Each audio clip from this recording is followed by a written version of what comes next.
So we'll start with PYQ of CET of oscillation. पहला question, the length of seconds pendulum is 1 meter on Earth. If the mass and diameter of any planet, if the mass and diameter of any planet is 1.5 times of Earth, the length of seconds pendulum on that planet will be nearly. अच्छा question है. तो सबसे पहले आपको पता होना चाहिए seconds pendulum का टाइम पीरियड होता है 2 सेकेंड्स. कितना होता है? 2 सेकेंड्स. तो अगर मैं t की वैल्यू 2 लिखता हूँ तो what I get is this. 2 2 हो गया कैंसल. यहाँ 1 हो गया स्क्वायरिंग ऑन बोथ साइड्स, तो 1 equals to pi square L by G. अब इसका मतलब ये हो गया कि g equals to pi square L. इसका मतलब ये हो गया कि l is proportional to g. ठीक है. क्वेश्चन नंबर 1 आपको बोला है अर्थ पे सेकेंड्स पेंडुलम का लेंथ है 1 मीटर. ऐसा प्लैनेट जिसका मास और डायमीटर 1.5 टाइम्स ऑफ अर्थ है, उस प्लैनेट पे इस सेकेंड पेंडुलम का लेंथ क्या होगा? तो फर्स्ट ऑफ ऑल इसके लिए आपको थोड़ा सा ग्रेविटेशन का भी नॉलेज लगने वाला है. तो आपको पता होना चाहिए acceleration due to gravity is gm by r square. Gravitation chapter number 5 of 11th standard. तो g is proportional to mass upon radius square. तो from equation number 1 and 2, therefore from equation number 1 and 2 length is proportional to g, लेकिन g is proportional to m by r square. तो length is proportional to m by r square. ठीक है, पक्का पक्का, sure. तो L2 by L1 equals to क्या लिखोगे? m2 by m1 और r1 by r2 का स्क्वायर. अब यू शुड नो, आपको ऐसा बोला है उस प्लैनेट का मास ये 1.5 टाइम्स ऑफ अर्थ मास है. तो यहाँ पे 2 मतलब प्लैनेट, 2 मतलब प्लैनेट और 1 मतलब अर्थ, ऐसा आपको बोला है. तो आपको यहाँ से ना m2 by m1 मिल जाएगा. m2 by m1 आ जाएगा 1.5. और रेडियस के लिए भी वैसे ही बोला है r2 is 1.5 times of r1.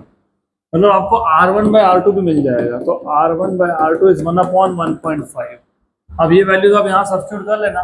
तो therefore L2 by L1 is equals to M2 by M1. लेकिन L1 की वैल्यू कितनी थी? 1 मीटर.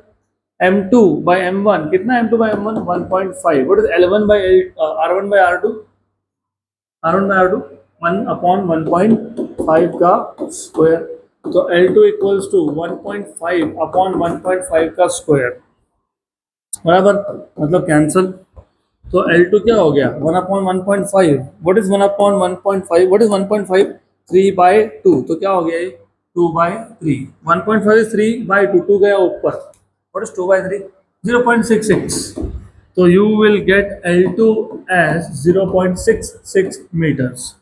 तो 0.66 मतलब ऑप्शन नंबर सी. बराबर है. Good, done.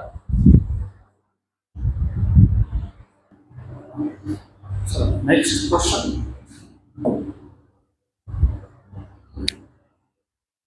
अगला question.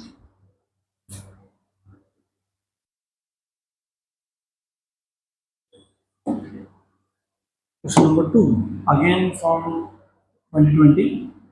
A particle starts oscillating simple harmonically from its main position. Do you remember, if a particle starts its motion from main position x equals to a sin omega t with time period t. At time t by 12, the ratio of potential energy to kinetic energy of the particle is. अच्छा question है. आपको potential energy और kinetic energy का ratio पूछा है, right? They are asking you the ratio of potential energy and kinetic energy of the particle at t by 12. तो you should know potential energy होता है हाफ के एक्स स्क्वायर और kinetic energy होता है हाफ के ए स्क्वायर माइनस एक्स स्क्वायर. इसका मतलब ये हाफ के तो हो गया cancel. So what you are supposed to find is x square upon a square minus x square. मतलब अगर आपको ये रेशियो फाइंड करना है तो इन शॉर्ट आपको पता होना चाहिए what is the value of X. अब ये वैल्यू ऑफ एक्स कैसे निकालोगे? X equals to A sine omega T, right? That is this is equals to A sine omega is 2 pi by time period into small T. Good. और आपको यहाँ पे amplitude दिया है क्या? कहीं पे भी नहीं दिया है, कोई बात नहीं, जरूरत पड़ेगी भी नहीं आपको, नो इश्यूज। तो x equals to A sine 2 pi by time period, और t की वैल्यू t बाई 12 दी है, t बाई 12, तो you have this as t by 12। तो ये हो गया आपका कैंसिल, ये हो गया 1 और 6 पाई बाई 6 और 30, कितना? 30। तो x equals to a sine pi by 6। What is sine of 30? 1/2। तो x इक्वल टू कितना हो गया? a/2। ये इक्वेशन नंबर 1 में सब्स्टिट्यूट कर देंगे। So therefore from equation number 1 and 2 you will have potential energy by kinetic energy equals to x equals to a by 2, तो a square by 4 upon a square minus x square था तो a square by 4 हो गया, तो a square by 4 upon 3 a square by 4। Yes, हाँ कि ना? हाँ, what is the ratio? 1/3, 1/3, 1:3, option number C.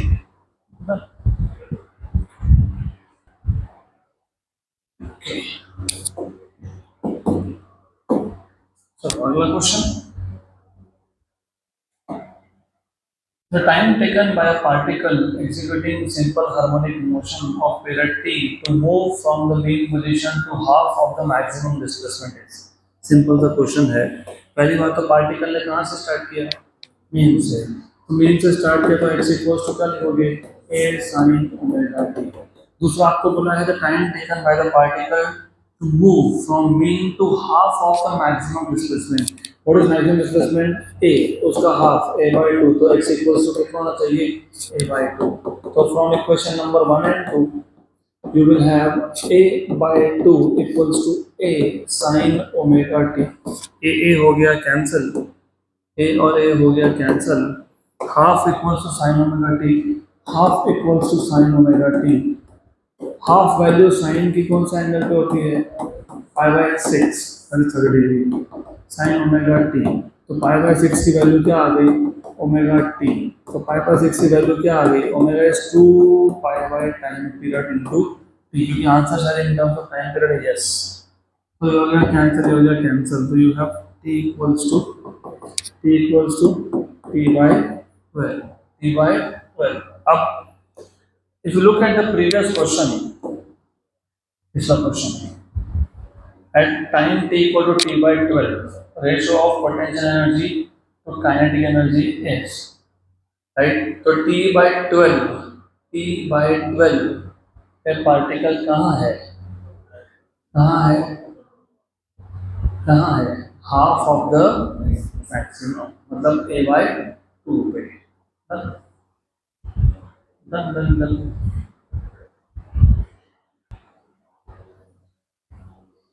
Quick. Next question.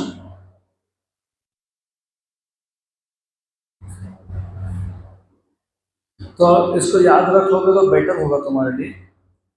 मतलब मीन से राइट एक्सट्रीम तक t/4 टाइम लगता है, बराबर?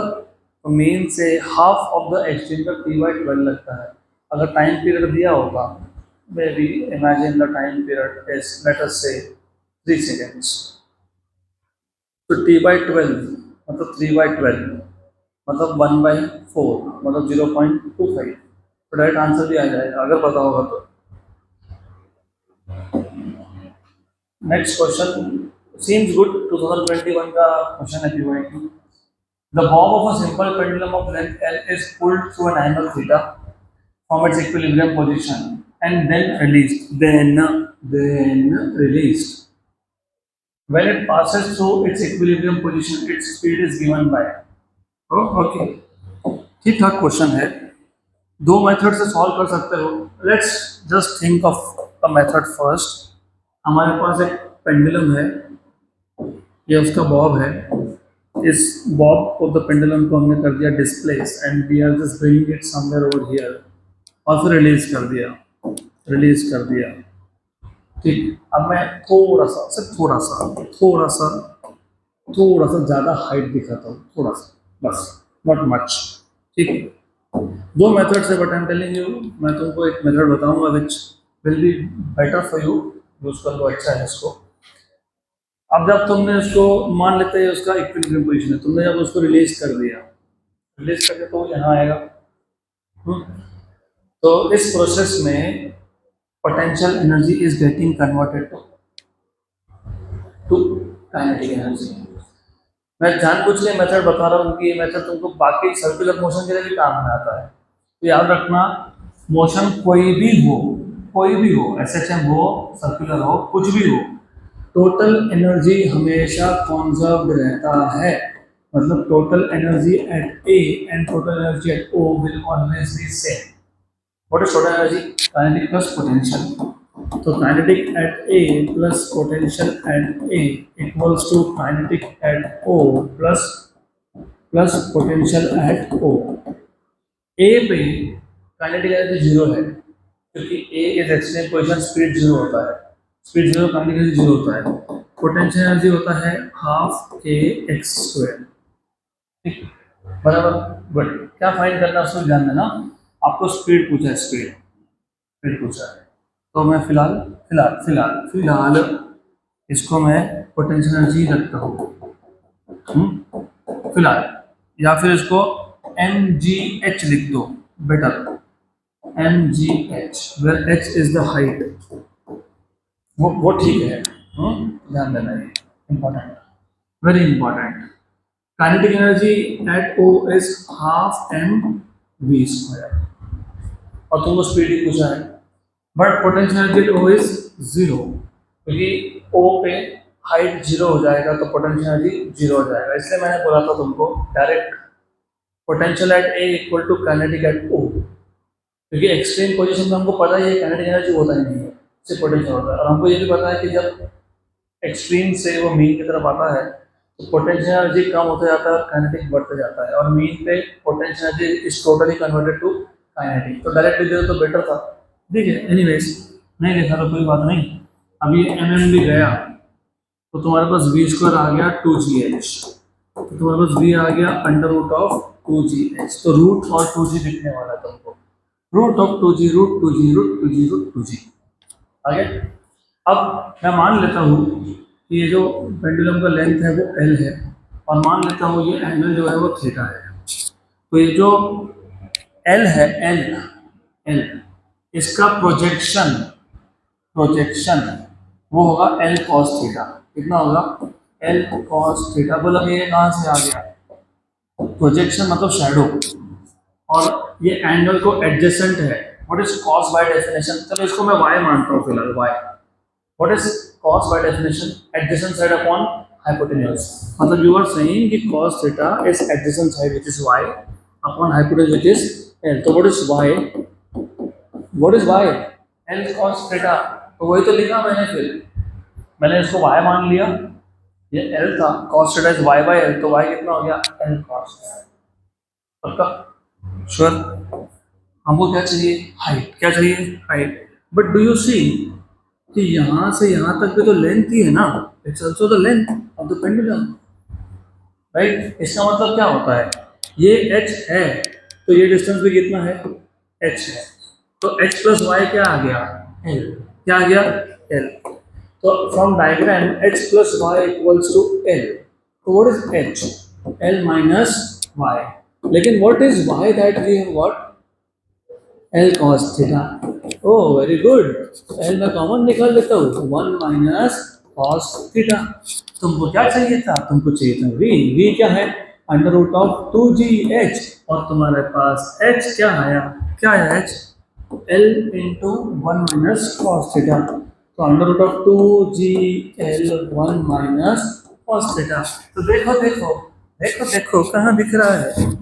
Option number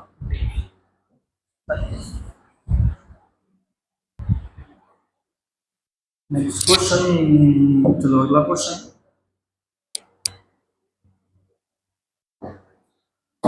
Again a good question. A body of mass m executes simple harmonic motion along x-axis with frequency n. At a distance x from the main position, the body has kinetic energy k, potential energy p. The amplitude of oscillation of the SH in s. बहुत simple सा question है. एक body है जिसका मास m है, it is executing SHM along x-axis with frequency n. At a distance x from the main position, x distance पे kinetic energy k है, potential energy p है. आपको पूछा है amplitude of oscillation. अब ऐसे टाइप के क्वेश्चन में क्या करना समझ में नहीं आए तो पहले ऑप्शन देख लेना. ऑप्शन तुम जब देखोगे ना तो तुमको k plus P, K minus P, K plus P, K plus के देखने को मिलेगा. मतलब they are asking you total energy, क्योंकि kinetic plus potential is total. तो एक काम करना, स्टार्ट यहीं से कर लेना. Kinetic energy plus potential energy. तो kinetic energy plus potential energy. What is kinetic energy? Half K, ठीक है, K A square minus X square. Okay. What is potential energy? Half के एक्स स्क्वायर. ठीक है. तो k plus p equals to half k common आ गया. मतलब basically ये तो टोटल है. What is total? हाफ के ए स्क्वायर. टोटल है ना ये?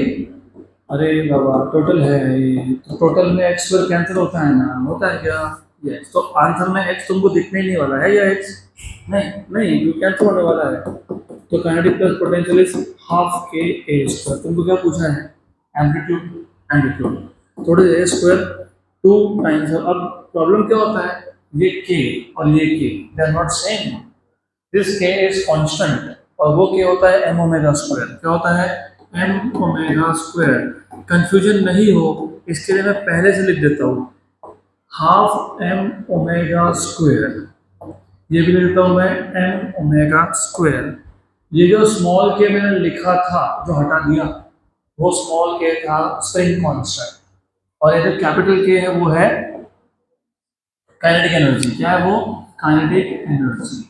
ठीक, कोई दिक्कत नहीं है, दैट इज ओके. तो अब ये 2 शिफ्ट कर दिया, k plus p upon m omega square. ठीक है. यस, बराबर है, करेक्ट है. तो व्हाट विल बी a? क्या आएगा? अरे a क्या आएगा? अंडर रूट ऑफ, बोलो जल्दी बोलो, 2k plus p upon m omega square. m omega square. ठीक है, okay, good. k plus p raised to half. सही हो गया, फाइन, दैट इज गुड. तो a equals to under root of 2k plus p upon m. What is omega? 2 pi n. 2 pi n का square 4 pi square n square. ये 1 और ये 2 जा, तो a आ गया. ये pi square n square root के बाहर आ गया, तो क्या हो गया? Pi n. क्या हो गया? Pi n. Under root of क्या आएगा? k plus p upon 2n upon 2n. बराबर, देखो answer. k plus p upon 2m root मतलब रेज टू हाफ, और बाहर 1 अपॉन pi n. Option number.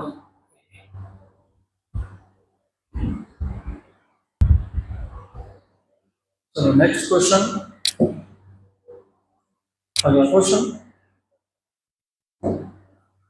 The kinetic energy of a particle executing linear acceleration is 16 joule when it is in the mean position.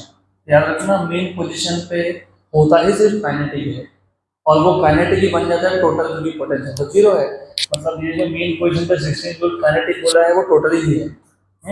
If the amplitude is 25 centimeter, a equal 25 दिया है.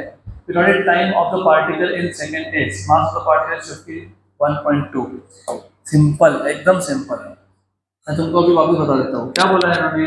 Kinetic energy of particle executing linear SHM is 16 joule. Kinetic energy is 16 joule when it is in the mean position, but at mean position पे kinetic ही total होता है. Kinetic energy is total energy because potential is zero, और ये होता है half m omega square a square, half k a square, which is half m omega square a square. Therefore, from equation number 1 and 2, therefore, from equation number 1 and 2, we will have half m omega square a square equals to कितना 16. आपको find करना था, क्या find करना था? Periodic time, periodic time. तो एक काम करो, ओमेगा स्क्वायर इक्वल्स टू 2 वहां गया, 32 अपॉन एम ए स्क्वायर, चलता है ना ऐसा? Yes yes, good. तो omega equal to under root of 32, 32 को 32 लिखना तो ठीक है, नहीं लिखना तो मत लिखो। ओके ठीक है, ठीक है, जस्ट ओके। फिर 32 upon m m a square का रूट तो आ गया बाहर। You know this is 2 pi by time period, omega is 2 pi by time period, under root of 32 by mass. How much is the mass given to? 51.2 grams.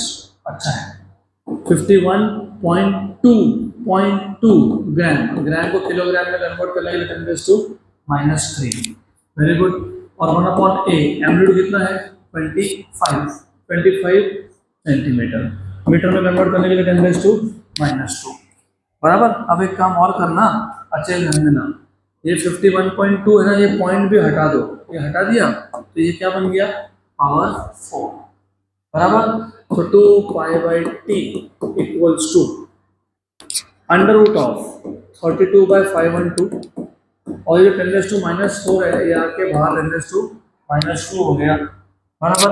Sure sure, 100%, पक्का पक्का पक्का ना। और ये 10⁻² ऊपर गया तो कितना हो गया? 100, 10⁻²+ हो गया, तो ये हो गया 1 और ये हो गया 4 का। तुम चाहो तो और सिंप्लीफाई करो, तुम्हारी मर्जी है, इट्स अप टू यू। मेरा कैलकुलेशन करने का तरीका तुम्हारे तरीके से अलग है, बहुत ज़्यादा अलग है। 2 पाई बाई टी, 32 को मैं लिखने वाला हूँ 2⁵, क्या लिखेंगे? 2⁵, और आपको पता है ये 2⁹ होता है, राइट? या फिर सीधी बात, नो बकवास, you know what is 32 by 512? क्या पूछ लिया? क्यों पूछ लिया? नहीं पता? नहीं पता तो कैसे काम चलेगा? 512 divided by 32, okay 16। Very good, 16 होता है वो। 32 10 is 320 and 32 6 are, how much is 32 6 are?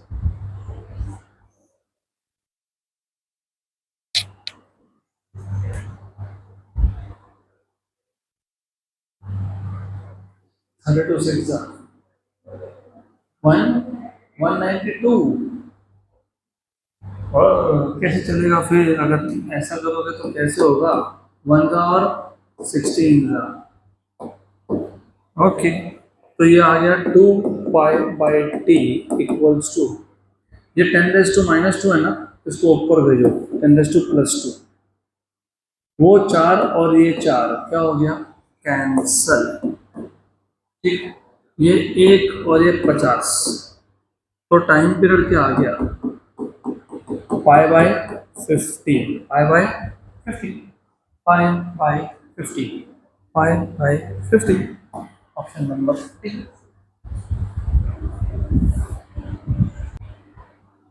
Next question, अगला क्वेश्चन number 7, 2022, very recent.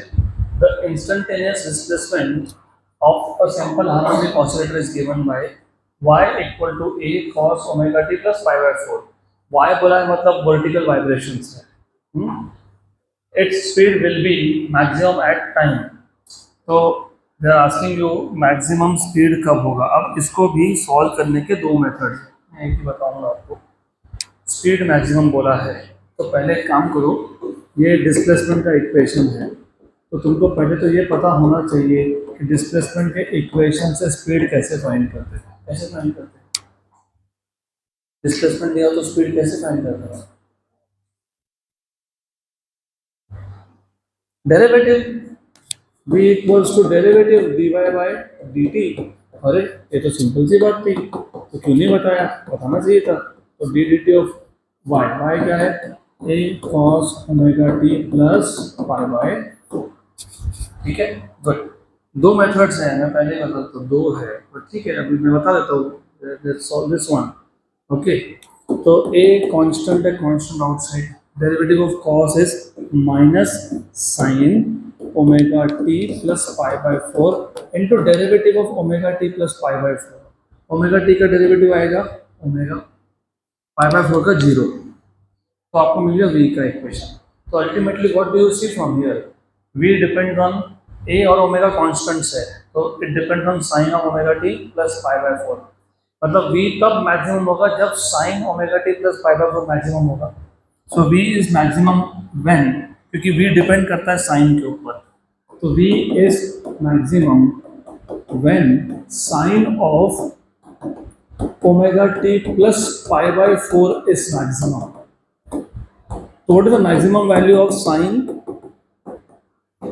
अरे बताया भी करो ना आंसर, कितना होता है 1, और साइन की वैल्यू 1 कौन से एंगल पे होती है,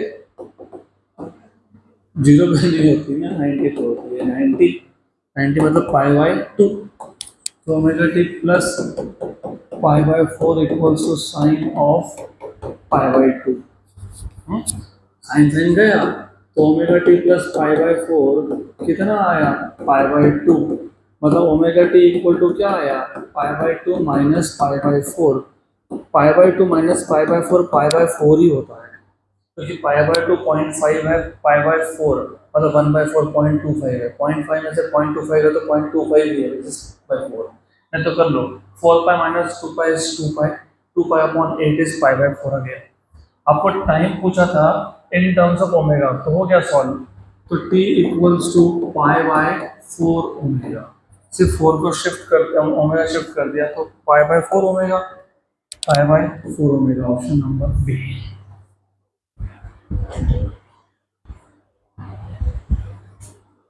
नेक्स्ट क्वेश्चन, अगला क्वेश्चन,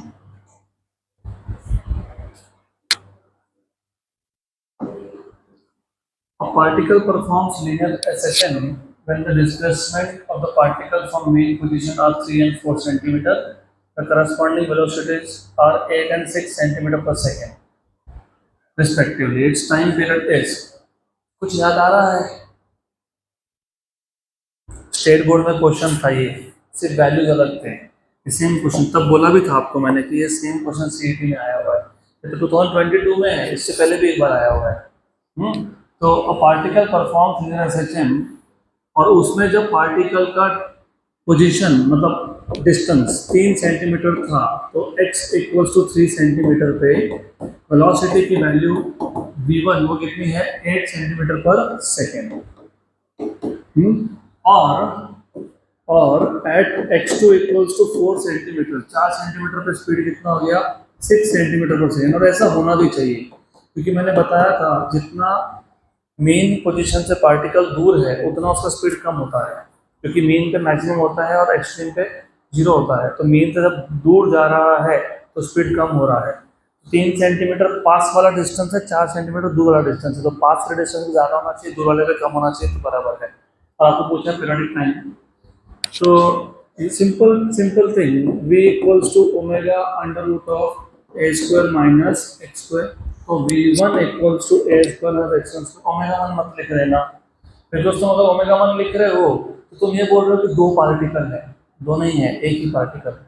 ओके, और v2 क्या आ जाएगा, omega under root of a square minus x2 का स्क्वायर, इन दोनों को डिवाइड कर दो, तो v1 by v2 equals to omega under root of a square minus x1 square upon omega under root of a square minus x2 square।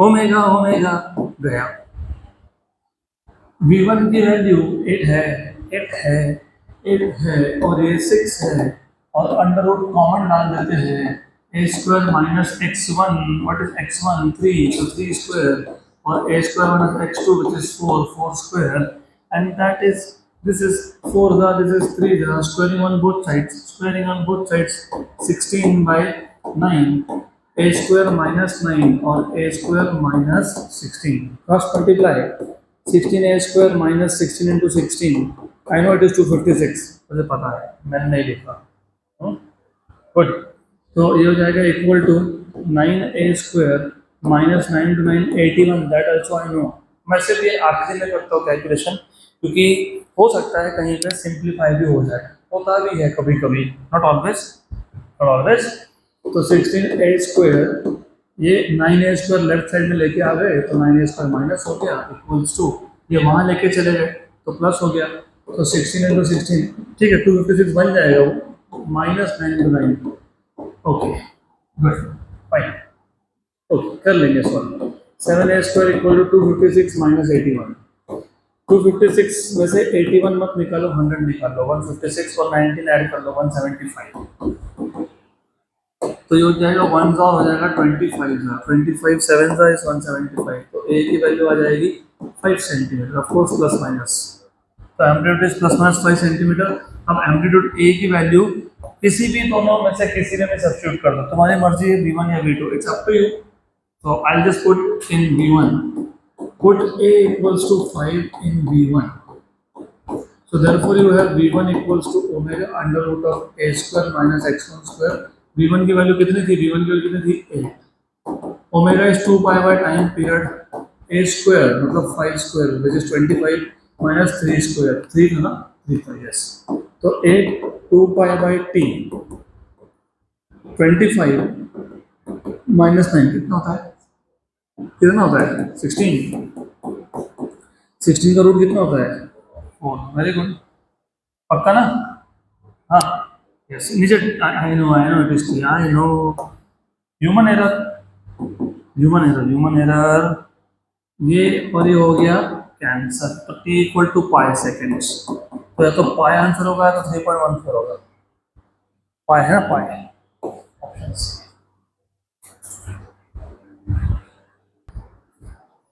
Next question अगला question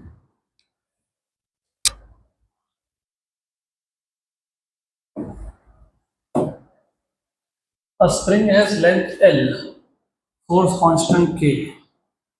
If it is cut into two springs of length L1 and L2, such that L1 is n times of L2, where n is an integer, the force constant of the spring of length L2 is. अच्छा question है तो अब इस question को solve कैसे करते हैं थोड़ा सोचना पड़ेगा चलो ठीक है कोई बात विल थिंक स्प्रिंग कांस्टेंट इससे तुमको कुछ समझेगा अभी कि how to approach a question spring constant तुमने कौन से फॉर्मूला में देखा था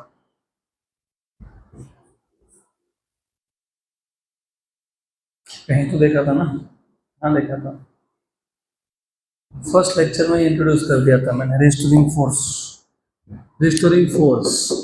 F equals to k x मैं x को सिर्फ L लिख रहा हूँ बस क्योंकि इधर वो L नोटेशन यूज करते हैं बराबर अब मैं स्प्रिंग को एक पार्ट में कट करूँ 2 में कट करूँ 3 में कट करूँ 4 में कट करूँ फोर्स तो सेम है क्योंकि फोर्स आता है कहाँ से जो मास तुमने लगाया वहाँ से स्प्रिंग के नीचे कितना मास है जितना ज़्यादा मास होगा लोड होगा उतना ज़्यादा फोर्स होगा तो अगर मैं एक स्प्रिंग ले रहा हूँ उसके नीचे लोड लगा रहा हूँ तो लोड मतलब mg फोर्स कितना है mg अगर मैं उस स्प्रिंग को कट कर देता हूँ 2 पार्ट्स में और वापस नीचे सेम लोड लगाता हूँ तो फोर्स स्टिल सेम मतलब फोर्स क्या है कांस्टेंट है तो if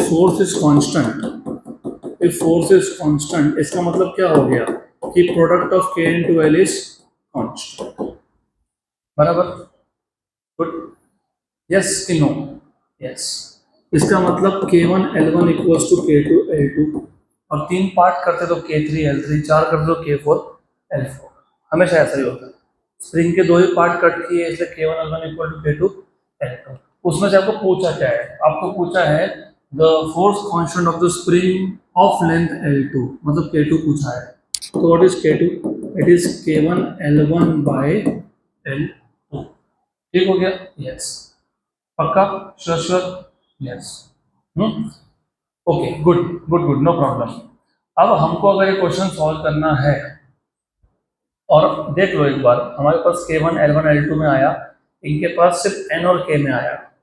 where N is that factor, N is that factor, वो तो तुमको वैसे भी मिल जाएगा, कोई इशू नहीं है। What is L1, what is L1 and names of L2, तो N1 L1 by L2 is N, तो K2 is NK1, NK1, NK1, okay ठीक। तो अभी हमको सिर्फ फाइंड करना है what is K1 to solve this question. Solve कर सकते हो तो बताओ कैसे करेंगे अब, हाउ टू फाइंड। ये एक अप्रोच है, आई एम नॉट सेइंग कि दूसरा अप्रोच एग्जिस्ट नहीं करता, ऑफ कोर्स दूसरा भी करता ही है। सॉल्व कैसे करोगे,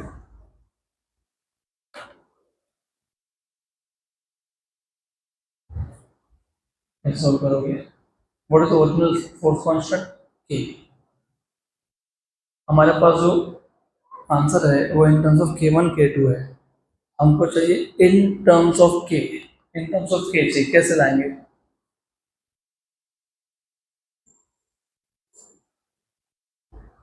कैसे लाओगे, नहीं, चलो ठीक है, यहाँ तक तो आ गए। L1 प्लस L2, जो स्प्रिंग के दो पार्ट किए मैंने, उन दोनों के लेंथ का एडिशन क्या होगा, it is equals to the original length of the spring.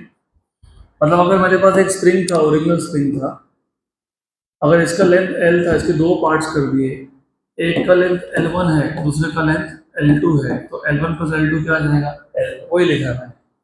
लेकिन L1 क्या बोला इन्होंने, NL2, क्या बोला ये, NL2 plus L2 equals to L, तो मैं L2 कॉमन निकाल लेता हूँ, क्या आ जाएगा, N+1 इक्वल्स टू L। इसके बाद क्या करेंगे, क्या करोगे इसके बाद, व्हाट विल यू डू। एक ही तो क्वेश्चन बोल रहा हूँ सॉल्व करने के लिए मैं आपको, व्हाट विल यू डू।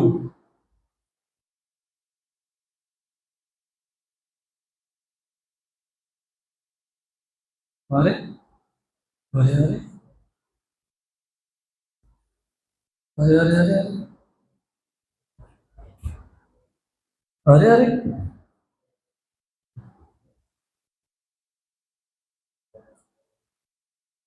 मैं कुछ चीजें जानबूझ के करता हूँ जो तुमको ध्यान में रखनी पड़ेगी। ये फॉर्मूला जो लिखा वो गलत है क्या, गलत नहीं है। The approach should be very concentrated on the options. Option में के और के, ये के कौन था, जो ओरिजिनल स्प्रिंग था उसका कांस्टेंट था, यस कि नो। तुमने जब लिख दिया K1 L1 equal to K2 L2, तुमने जब K1 L1 equal to K2 L2 लिख दिया, तुमने यहाँ गलती कर दी। क्यों, क्योंकि तुमने जो ओरिजिनल स्प्रिंग कांस्टेंट था उसको हटा दिया, और तुमको आंसर तो ओरिजिनल कांस्टेंट के तरफ से चाहिए ना, तो उसको क्यों हटाए, फिर मत हटाओ।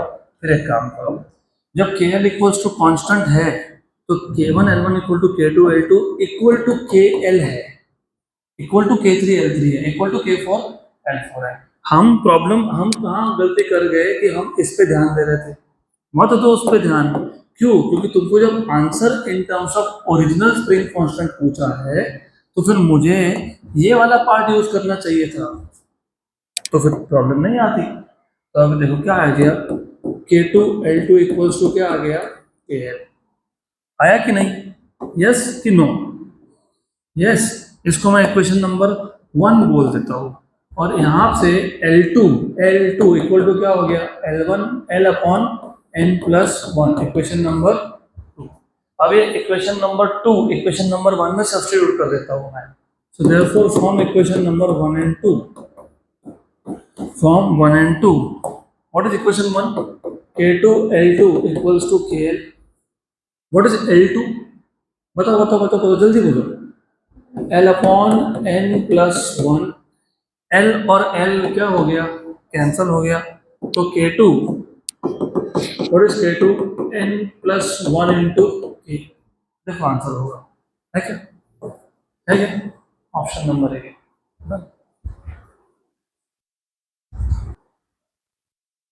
नेक्स्ट क्वेश्चन, अगला question,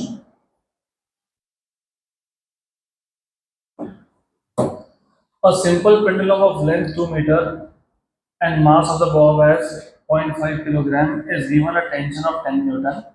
If the bob is whirled in horizontal plane, then the angle made by the string with vertical during rotation is. पहली बात तो ये क्वेश्चन सिंपल पेंडुलम मतलब ऑसिलेटरी मोशन का नहीं है, ये क्वेश्चन आ रहा है आपका रोटेशनल डायनामिक्स में से, जहाँ पे तुम सिंपल पेंडुलम को एक कॉनिकल पेंडुलम बनाते हो, तो वहाँ का क्वेश्चन है, यहाँ पूछ लिया, ठीक है, हम सॉल्व कर लेंगे, पूछा है तो अभी तो करना पड़ेगा ना सॉल्व। तो इफ यू रिमेंबर, हमारे पास एक सिंपल पेंडुलम था, सिंपल पेंडुलम में एक स्ट्रिंग है, स्ट्रिंग के नीचे एक बॉब है, इसको हमने डिस्प्लेस कर दिया, और ऑसिलेटरी मोशन में क्या होता है, डिस्प्लेस करके तुम छोड़ देते हो तो इट परफॉर्म्स ऑसिलेशन। लेकिन सर्कुलर मोशन में जब तुमने हॉरिजॉन्टल सर्कुलर मोशन देखा था, उस केस में हम लोग इसको यहाँ पे लाते हैं, थीटा एंगल से डिस्प्लेस करते हैं और इसको हॉरिजॉन्टल डायरेक्शन में पुश करते हैं, हॉरिजॉन्टल डायरेक्शन में, तो it starts performing horizontal circular motion and the radius being r, let us say, यहाँ होता है tension T in the string, and then what we do is we do the components of tension in that case। तो ये wait mg हो गया, ये यहाँ पे ये थीटा है, क्योंकि ये थीटा तो ये भी थीटा, क्यों, अल्टरनेट एंगल्स, तो ये हो जाएगा t cos थीटा। आपको पूछा क्या, उसके ऊपर डिपेंड करता है, आपको मास दिया है क्या, यस, आपको क्या पूछा है,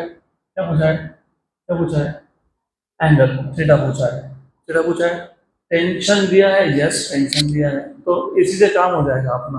तो तुमको दिख रहा होगा कि t cos theta is balancing mg, तो इसका मतलब cos थीटा equals to mg by T, तो cos थीटा equals to mg by T, mass कितना दिया हुआ है, हम जैसे मास गिवन टू 0.5 और g की वैल्यू 10 बोली गई यूज करने के लिए, टेंशन भी 10 है।